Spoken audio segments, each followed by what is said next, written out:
Hey everybody, welcome back to the channel. Today I'm going to show a guide for the complete photo editing process. What I mean is that I have a whole bunch of photos that I've taken on my camera, and I'm going to show you step by step, assuming you know nothing, taking those photos, putting them onto my computer, getting them into Adobe Lightroom, and editing them and exporting them as a final product. This video is for all of you out there that are trying to start up using Lightroom and finding it a little bit daunting, and that's totally understandable. It was definitely daunting when I first started, and it was a bit of a struggle. So hopefully this video is useful to you. Hopefully this shows you everything you need to know, and of course if I miss anything or you have any questions, please leave them in the comments below and I'll be sure to get to as many of those as I can. So with that being said, let's get started talking about things that you have to know kind of before we even get to this whole computer process. So the first thing you have to do is when you're taking photos with your digital camera, you want to be saving your photos in a specific file format called RAW, R-A-W, okay? And in your camera, and sometimes even on the newer models of phones, you can save photos as the RAW file type. You can choose either RAW or JPEG, and JPEG is your standard type of photo you might find in Google Images, for example. And what JPEG really is a simplified file that makes the file kind of small, and which is good because if you want to send these photos or upload these photos, then you want a smaller file to kind of manage those. But when we are still in the beginning process, before we've done any editing to the photos, we don't want to start out with a small file. We want to start out with as much as possible so that we can kind of cut it down or change it without losing any quality. And that's really where RAW comes in, is that you want to have the complete picture, all of the information that your camera can capture when taking a photo. You want that all saved so that when you upload it into your computer and then put it into Lightroom, then we do not lose any image quality. So step one of using Lightroom is to make sure you're taking photos in the right file format. Now, if you're watching this and if you're excited about a particular set of photos you've taken and they're in JPEG, don't worry, you can still edit them in Lightroom. It just won't be like the peak quality that you might be looking for in the future. So make sure all photos going forward, set it into the RAW file type. Okay, so I have a set of photos here on my camera. I went to Chicago this last weekend and I went on a photo walk, got some really nice shots, I think we're gonna see. So what I'm gonna do is pretty much take the photos off this camera, gonna pop out the memory card here, and I'm gonna plug it into my computer and just go from there. And I'm gonna show you every single step that I do from taking the photos off this memory card to getting a final set of photos as a final product. So with that being said, I'm going to start by plugging this or inserting this SD card into my computer, and let's go ahead and get started. All right, so I'm using a Mac, and pretty much everything I do here is going to be Mac based, but I think it really will apply to PC as well if that's what you have. So I plugged in my SD card. And then I have my little EOS digital thing here. I'm just gonna open it up and go to 100 Canon, and these are all of my photos from my Chicago trip. So I'm guessing it's about 200 to 300 here. And what I'm gonna do, first of all, I'm gonna open another folder here. This is my photo sort folder, and this is just the way I organize. So I'm gonna create a new folder here. I'm gonna call it Chicago July 2023, and that's pretty much how I do this. I'm going to open that up. It's a blank folder, and then I'm going to go over to my 100 Canon thing here, and I'm going to hit Command A to select all, and I'm just going to drag them on in. So I have 316 items here. That's 7 gigabytes of photos. And the reason I do it this way instead of managing them straight on the SD card is that I just want to be done with this SD card. I want to get them off. I want to be able to format this SD card whenever I want. So I think it's going to be better if we just get them off the SD card and do all of the management on the computer. And once these final items copy over, we're just gonna get rid of this SD card and put it back in the camera and format it. Well, I'm gonna wait to format it a little bit to make sure these files aren't corrupted or anything. So photos have transferred over. I'm gonna go ahead and eject my SD card, and then pull it out. Whoops, and then I'm going to put it back into my camera. So that's all safe. We're good to go. We have copies of everything that's on the SD card directly on the computer. Now from here, what I like to do is weed some of these photos out. And the way I do this is pretty much select, I don't know, 50 or so at a time, kind of like this. And then I'm going to right click and go open with preview. And then these are all gonna open up. And then I'm pretty much going to sort through them and decide whether or not I want to delete. And I make these decisions based on, you know, first of all, easy mode is the photo in focus, is the photo of what I wanted to get. Sometimes I do like hip fire shots and I just miss my target completely. So those are easy deletions.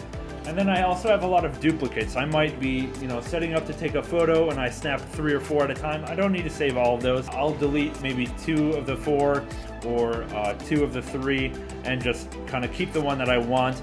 And you get kind of good at this if you do this for a while, because you start to recognize, hey, this is the better shot of the 4, or hey, this is salvageable if I do some editing, or it's not worth salvaging, or so forth. So I'm just gonna go through my 316 photos here and then delete the ones that I don't want. So for example, this photo here that's showing, I don't want that. I think this is a crap photo, but it was worth a shot. So I'm just gonna go ahead, right click, move to trash. A photo like this, I don't think is very good, but it might be cool if you apply some kind of editing filters on it. So I'm going to leave this one. When in doubt, always just keep the photo. You can always delete it later. So when in doubt, just keep it. I'm gonna keep going down. And here's another example where I kind of have 3 or 4 of the same like scene. And obviously this guy on the like motorized unicycle thing is cooler than these people walking across the street. So I'm just gonna delete these 2 of the people walking and keep the unicycle guy. And which of these 2 that I like better, I don't know. So I'm gonna just keep them both. Okay, then I took some shots of Becca because we were both out shooting on a walk together, and I took a lot of these. So this also comes in when you're doing portraits or something like that. A photo like this, I'm gonna delete because, you know, her hands in her face. We don't need to keep this photo when we have so many other ones of like the same scene. And then I tried different views, different zooms, and so forth. And in general, I tend to kind of just delete some that I don't think that are not my style. So this one I'm going to delete because I think this one's better. This one I'm also going to delete because the previous one was better. This is the same photo, going to delete. This guy is on Shark Week, going to delete that. I think this is a crap photo. Becca looking stylish, looking around, and all that kind of thing. These 2 are the same, basically. Which one is better? I think the second one, so I'm gonna delete this one. And don't like worry too much about this. And this is also why I don't like format the memory card right away. If you delete one and you decide, oh man, I really wish I kept that one, they're still on the SD card. Don't format your SD card immediately. Kind of just wait till you start getting into some of these photos. Yeah, and then this photo is kind of crap. I mean, it's whatever. There's no subject really. This one I tried to frame it up in this light pole thing, but these are both kind of crap, and so forth. I'm not gonna make you guys watch me sort through all 316 photos, but these are just kind of some of the things that I think about when I am sorting through. These are kind of things I'm thinking about. I'm gonna go ahead and fast forward through myself sorting through.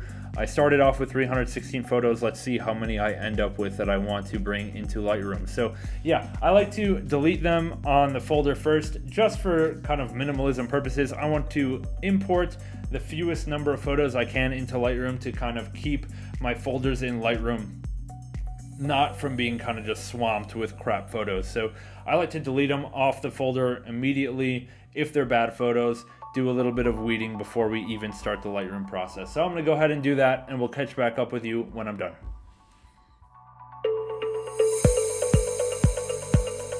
Okay, I've now sorted all of my photos. Remember, I started with 316 or so, and now I'm down to, I believe 160 or so. So these are all in my Chicago July 2023 folder that I'm using to organize. So from here, what we're gonna do is, well, first, because I'm OCD, I'm going to snap these to grid or sort by name, and now we got rid of all the spaces. So here they all are.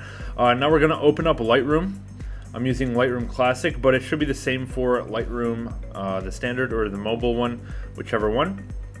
Okay, and now we're going to go up to the File button on the top, and then we're going to come down to import photos and video. And now what we're going to do is go to find our folder that we have put all of our photos in. So that's in photo, for me it's photo sort Chicago July 2023, and then make sure all of them are selected, assuming those you want to import them all. Let's go ahead and click the import button.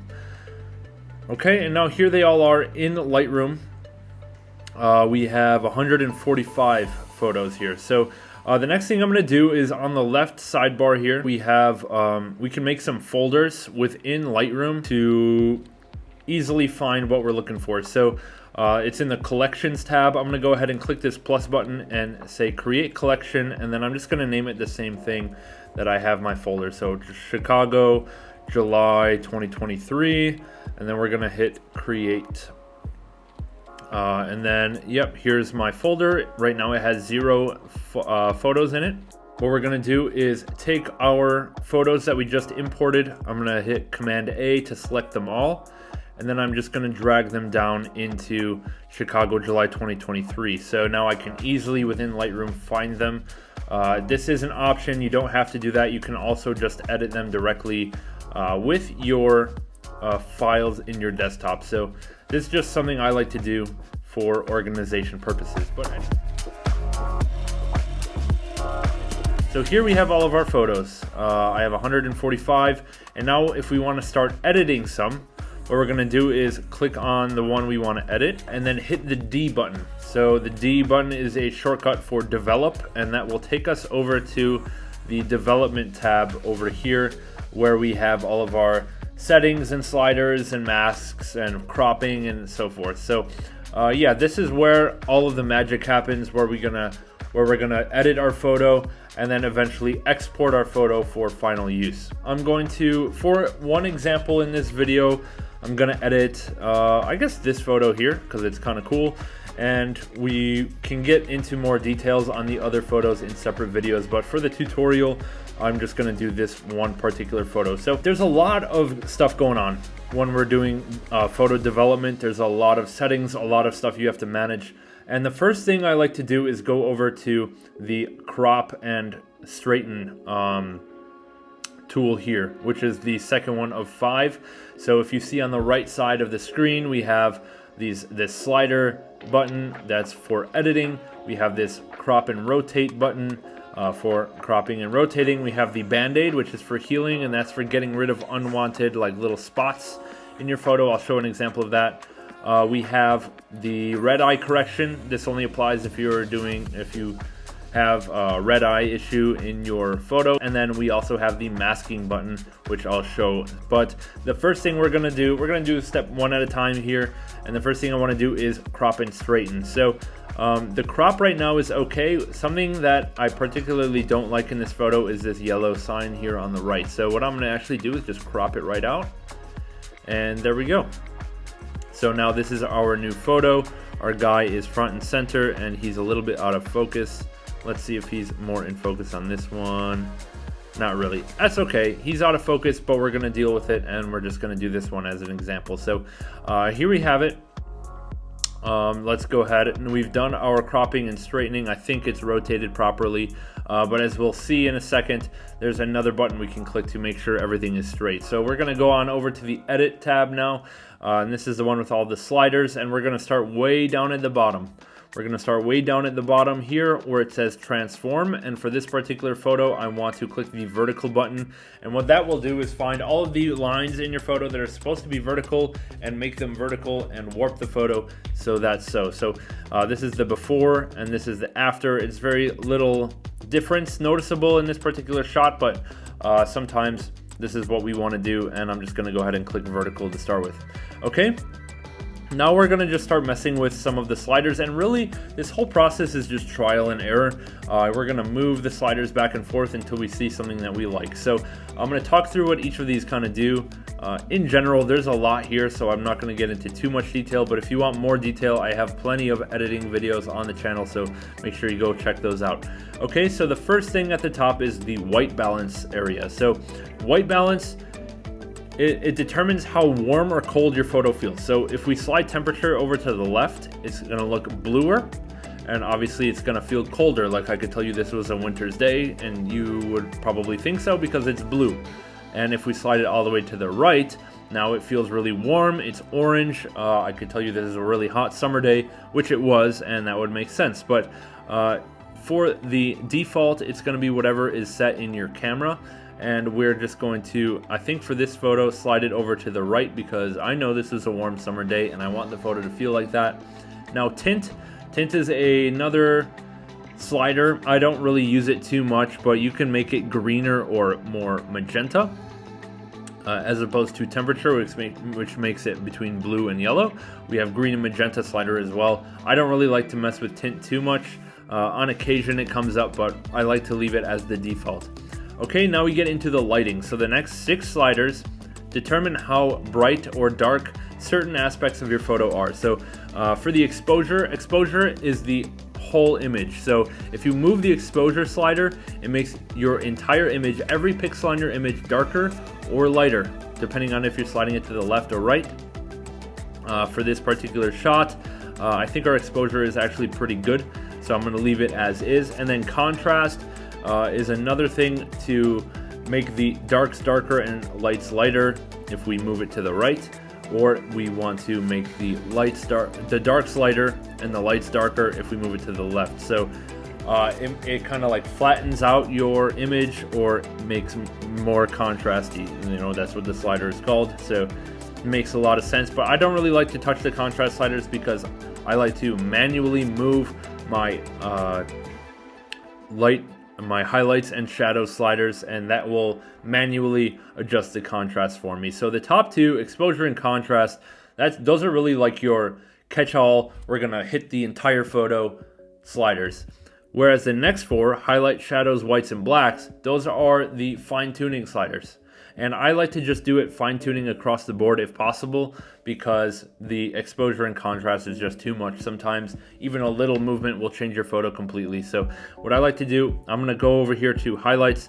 My highlights are a little bit bright. I'm gonna bring it down. Okay, and that's gonna take all of the brightest part of your image and make it a little bit darker. The whites is similar, but it specifically focuses on the white parts of your image rather than just the bright parts. So highlights is bright, whites is white. Okay, and then similarly, shadows and blacks. Shadows are all the dark parts of your image, whereas blacks are all the black parts of your image. So you can have dark stuff that's not black, and that's where shadows will come in. And I like to bring the shadows up a little bit here, and then the blacks we're going to bring up a little bit as well. So what we've done in effect is take the highlights and whites and make them darker, and take the shadows and blacks and made them lighter, and that really has the same effect of decreasing your contrast with the contrast slider, except this is a little bit more fine-tuned, and we can see how we like it just doing a little bit at a time. Okay, presence is the next set of sliders. We have texture, clarity, and dehaze. So these all work together to see kind of how I don't want to say grimy, but like rough or smooth your photo looks. So texture, if we crank it all the way up, we can see the fine details very easily, where if we move it all the way down, it's kind of just like a blur. It's kind of like if we just brush the ink. If we just printed this on printer photo paper and we just kind of smeared it, that's what texture all the way down looks like. So whether it's very crisp or very smeared is what your texture slider is doing, and clarity is kind of similar. It's kind of similar, except it also makes some changes to the brightness of various things in order to better see the details. So increasing your clarity will also increase your contrast quite a bit, and that will make it more clear what parts are light and dark, and that's where clarity comes from. So, and then we'll just touch on dehaze really quick. It's kind of what it sounds like. If there's haze in your photo, increasing your dehaze will make it nice and crisp and kind of get rid of that haze. Whereas if you decrease it, it kind of adds haze in like this.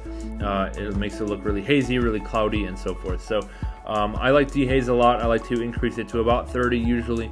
And then clarity, I like to bring down a bit, usually to about 20, minus 20. And then texture usually comes up to about plus 10. And like, it's gonna go photo by photo. You gotta try every single slider, every single photo, and you'll catch on to trends of things you like. And you can save settings, so you can just start in the same place every time. And those are called presets. And we'll get into that in a separate video. But yeah, this is what I like so far and how it's turning out. And if you want to see what you started with and see where you're at now, then you can hit the backslash button, which is, you know, on a Mac above the return. That is backslash, right? Yeah. So this is the before and this is the after. So that's where we're at now within this edit. Coming down to vibrance and saturation. So saturation hits all of the colors at once, and really, you know, saturation is the amount of color in your image. And if you decrease saturation all the way, it's going to be black and white. And if you increase saturation all the way, all the colors are going to be like really pronounced. Okay, I don't like touching saturation curve at all, because we can individually adjust colors later on, and those are different sliders down below. Vibrance targets only the colors that are dominant in your image. So in this particular image, it's going to be yellow, probably because of the barrier that's behind our subject here. So if we increase vibrance, the yellows are really going to come out, whereas if we decrease vibrance, it's going to kind of get rid of all of the extra color going on. So vibrance is a little bit more fine-tuned than saturation, and therefore I kind of like vibrance, using the vibrance slider a bit more. But generally I don't touch either of them, because if we come down to here, the HSL color slide, we can do saturation of individual colors. So if we take, let's say for example, the yellow, if we take the yellow saturation, move it all the way down to 0, it's going to get rid of the yellow. And you know, you might be saying, okay, well, this barrier we can still see the color. That's because it's not yellow in the barrier, it's actually orange. So if we also take the orange all the way down, now we're down to a black and white spot for this barrier. So you may not realize how many colors are present in things that you're looking at. You may see the original and say, oh my gosh, this thing is yellow, and I'm moving my yellow slider and it's not going away. That's because it's a combination of several colors at once. So you have to make sure you find all of the colors that are within that particular spot. All right, but anyway, we're getting a little bit ahead of ourselves. We have the tone curve in the way, so in the middle. So the tone curve is like, because we had the highlight, shadows, whites, and blacks up here as a fine-tuned version of the exposure, the tone curve is a fine-tune of the highlight, shadows, whites, and blacks. And you can specifically select different light settings of your image and change how bright or dark they are. So if we wanted to only take the darkest 1/5 of our photo and make it even darker, then we can drag this down like this, or make it lighter, we can drag it up. And it's going to look a little bit wonky if you only move one thing, or if we get significant changes in the curve. But as you'll come to see, a very popular setting for the tone curve is to put all these points on the curve by clicking along the curve and then making it into an S shape. And the S shape is great for contrast, and this is called the S curve that we're going to be seeing in a lot of different edits. So if we go turn off the tone curve, this is before and this is the after. I think it's a little bit too contrasty, so I'm going to make the S a little bit more apparent, or a little bit less intense, by dragging it really close to the original line, like so. So if we have a normal looking S, it's contrasty, and if we have an inverse looking S, it's a little bit less contrasty. So I actually think an inverse looking S is going to be better for us here, kind of like this. All right, so this is before the tone curve and this is after the tone curve. It's a little bit more muted, and it's up to you. You really got to find something, you really got to wiggle it around, see how you like it and so forth. So I'm going to go ahead and adjust this for us, and I think pretty much back on how it was is going to be pretty close to where I'm going to want it anyway. All right, down to our HSL color slider. So we have 3 settings in the HSL/color section. We have hue, saturation, and luminance. So hue allows you to change if you want your, for example, for your red, if you want it more kind of pink or more kind of orange, we can slide it in the hues. And you don't really see it because there's not a lot of red in our photo. But if we were to do that to the orange, we're gonna see our oranges become kind of red or kind of yellow, depending on where we want to have that. And generally, I don't really touch the hue unless I have an important thing that I'm trying to adjust, because I like the natural colors going on. But I do touch the saturation quite a bit. So saturation is going to allow us to change how much of a certain color is in our image. So like I said earlier, if we want to gray out all of our yellows and oranges, well, because most of our photo is orange and yellow, it's going to gray out most of our stuff. So we have to be careful with that. But for example, I like to take green out of a lot of my photos, and a lot of the lower colors here like purple and magenta. And I really like to have a simplified image where I only have a few particular colors in there and not to overwhelm the viewer. For blue in this image, I do see this guy's face mask here. So originally it's like this, but I think increasing the saturation kind of makes it look pretty cool, nice and thick blue, and that's going to be pretty neat. So that's what I'm going to do.